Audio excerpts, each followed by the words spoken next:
Este es el caso de Martin Bryan. El 28 de abril de 1966, un apacible domingo en el histórico sitio turístico de Port Arthur, Tasmania, se convertiría en una pesadilla indescriptible. Turistas y familias recorrían las antiguas ruinas de la colonia penal cuando, de repente, estallaron disparos y en cuestión de minutos, 35 personas perdieron la vida y decenas resultaron heridas. Australia entera quedó conmocionada. La masacre de Port Arthur se convertiría en la peor matanza masiva de la historia del país. El responsable, un hombre de 28 años llamado Martin Bryan, cuyo nombre quedaría asociado para siempre al horror. Pero, ¿quién era Martin Bryan y qué lo llevó a cometer semejante atrocidad? En este video exploramos su historia, desde una infancia turbulenta hasta el fatídico día de la masacre, así como las secuelas legales y sociales de un caso que cambió a Australia para siempre. Suscríbete, dale like y quédate a descubrir esta aterradora historia.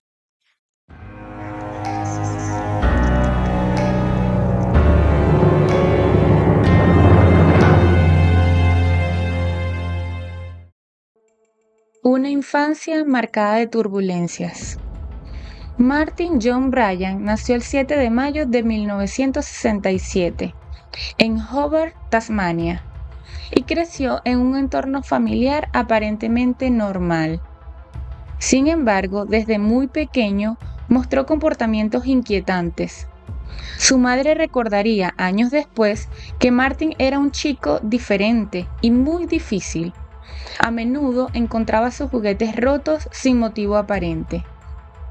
Las evaluaciones psiquiátricas tempranas pintaban un cuadro alarmante.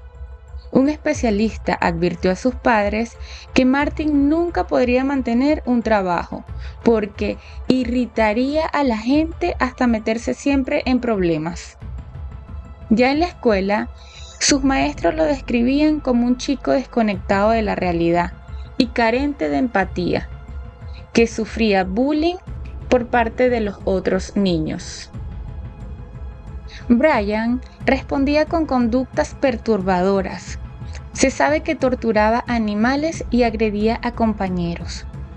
Un ejemplo de esto es que en una ocasión arrancó el snorkel de otro niño mientras buceaban juntos. En 1977, a los 10 años, Martin fue expulsado de la escuela primaria por su comportamiento violento. Continuó sus estudios en un programa de educación especial, pero nunca encajó socialmente. Al salir de la secundaria a los 16 años, se le realizó un examen psicológico para determinar si podía recibir una pensión por discapacidad. Los resultados mostraron que Bryan tenía un coeficiente intelectual de apenas 66-68, equivalente al de un niño de 11 años. El informe también sugería posibles trastornos como esquizofrenia incipiente o déficit de atención, y advertía que solo el cuidado constante de sus padres podrían evitar un mayor deterioro de su conducta. En efecto, desde adolescente, Bryan dependió de una pensión por discapacidad, pues apenas sabía leer y escribir. Un giro que cambiaría su vida. A finales de los 80, la vida de Martin Bryan tomó un giro aún más extraño. En 1987, con tan solo 19 años, conoció a Helen Marie Elizabeth Harvey, una heredera de 54 años, excéntrica y solitaria. Helen vivía con su anciana madre en una mansión descuidada en Hobart, rodeada de decenas de perros y gatos. Martin comenzó visitándola como jardinero y pronto entabló una insólita amistad con ella. Helen, rica gracias a una fortuna que heredó, parecía encontrar en el ingenuo Martin una compañía fiel. Lo invitó a vivir con ella y juntos gastaban grandes sumas en compras extravagantes. En menos de 3 años adquirieron más de 30 automóviles nuevos. Martin, sin noción del dinero, disfrutaba de esta vida facilitada por Helen. Vestía ropa costosa, comía todos los días en restaurantes y no tenía que trabajar. Pero bajo esta superficie casi cómica habían señales inquietantes. Documentos de 1988, adjuntos a la solicitud de pensión de Martin, señalaban: el padre lo protege de cualquier situación que pueda alterarlo, porque Martin continuamente amenaza con violencia. Martin me dice que le gustaría ir por ahí disparándole a la gente. Sería inseguro permitir que Martin esté fuera de control de sus padres. La convivencia con Helen Harvey aisló aún más a Brian del resto de la sociedad y alimentó su comportamiento extraño, su sentido de impunidad. En 1991, Helen compró una finca rural de 29 hectáreas en Copping, a medio camino entre Hobart y Port Arthur, y se mudó allí con Martin y su pequeña granja, perros, gatos, mini caballos y cerdos incluidos. Los nuevos vecinos pronto le temieron a Martin. Él patrullaba la propiedad con un rifle de aire comprimido, disparando a turistas que pasaban y a perros que ladraban en las noches. Un extraño suceso. El 20 de octubre de 1992, Helen Harvey murió en un accidente automovilístico, cuando su auto invadió el carril contrario y chocó de frente con otro vehículo. Martin iba en el asiento del pasajero. Sobrevivió, pero sufrió graves lesiones de cuello y espalda. Dada la extraña historia de accidentes previos, la policía investigó si Brian había causado el choque. Habían sospechas. Helen había tenido al menos 3 accidentes antes debido a volantazos de Martin. ¿Qué quiere decir esto? Que él tomaba el volante y se lo movía bruscamente, y así ella perdía el control. ¿Por qué lo hacía? No se sabe, pero eran reacciones que él tenía continuamente. Helen Harvey en su testamento nombró a Martin como su único heredero, dejándole propiedades y activos valorados en más de $550,000 australianos. De la noche a la mañana, Martin se convirtió en un hombre adinerado a los 25 años.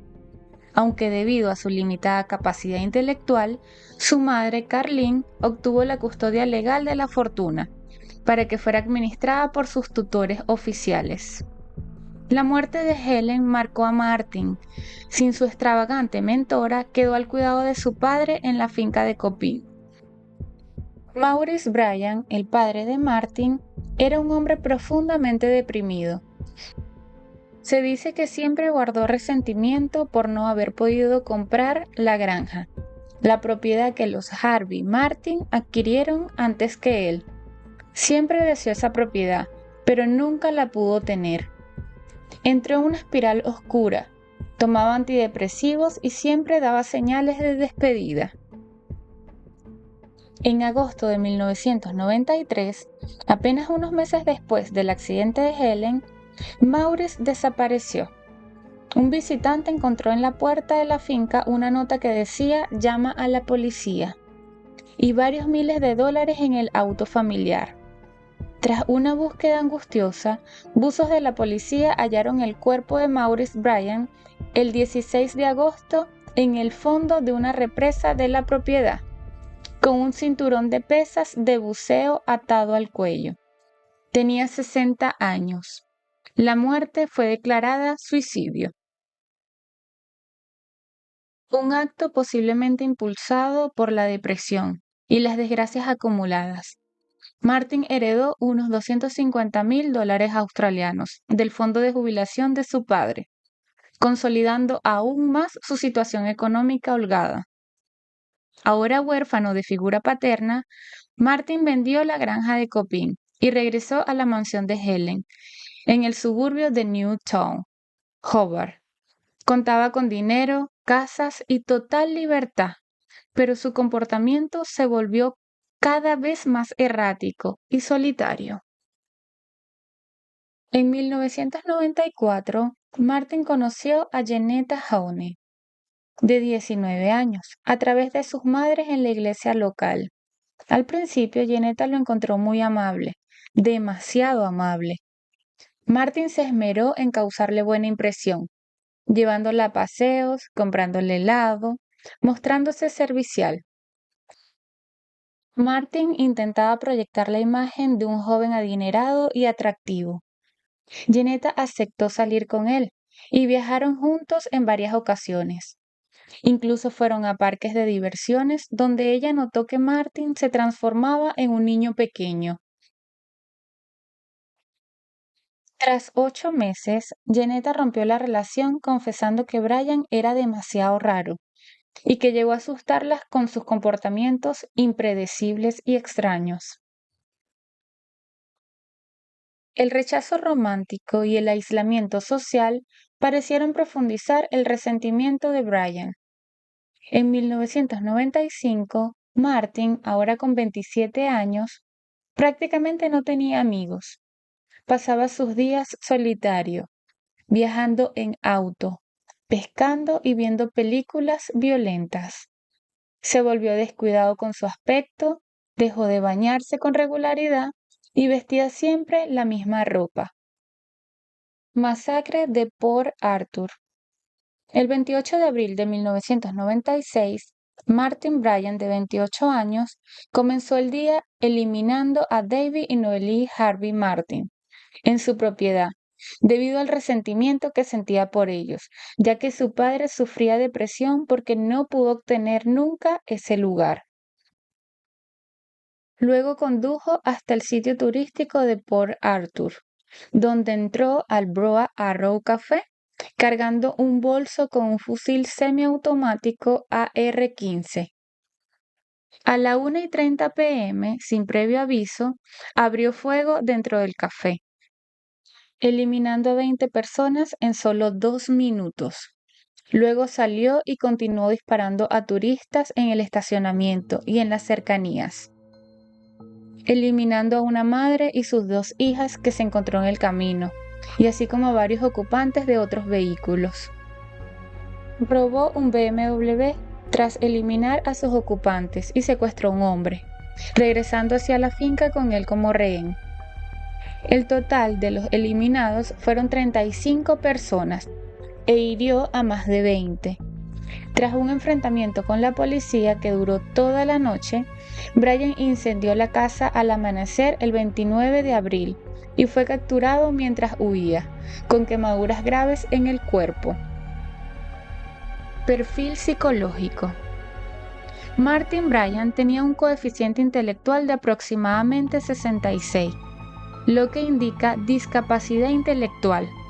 Desde joven mostró comportamientos antisociales, crueldad con los animales y falta de empatía. Fue descrito como solitario, impulsivo, manipulador y con fantasías violentas desde años antes del crimen. Los expertos concluyeron que no sufría una enfermedad mental grave como esquizofrenia, sino que presentaba un trastorno de personalidad con rasgos antisociales. Sentía resentimiento por el rechazo social que sufría y envidiaba la atención mediática que otros asesinos habían recibido. Su deseo de notoriedad y poder lo motivó a cometer esta masacre. Consecuencias legales. Brian fue arrestado, evaluado por psiquiatras y finalmente se declaró culpable de los 35 asesinatos y otros cargos relacionados. Fue condenado a 35 cadenas perpetuas, más de 1.600 años de prisión, sin posibilidad de libertad condicional. Cumple condena en la prisión de máxima seguridad de Risdon, Tasmania, donde ha estado en régimen de aislamiento o custodia protegida para evitar que otros presos lo ataquen. También ha intentado autoeliminarse en prisión. Al día de hoy sigue encarcelado y no saldrá jamás. Reflexión del caso. Martin Bryan no solo nos mostró hasta dónde puede llegar la violencia humana, también dejó al descubierto lo que pasa cuando se ignoran las señales. Años de advertencias, conductas peligrosas, llamados de atención fueron pasados por altos. La masacre de Port Arthur no solo fue el acto de un hombre, fue el resultado de un sistema que no supo ver el peligro a tiempo. Después de él, Australia cambió sus leyes con las armas, pero aún así las víctimas no volverán.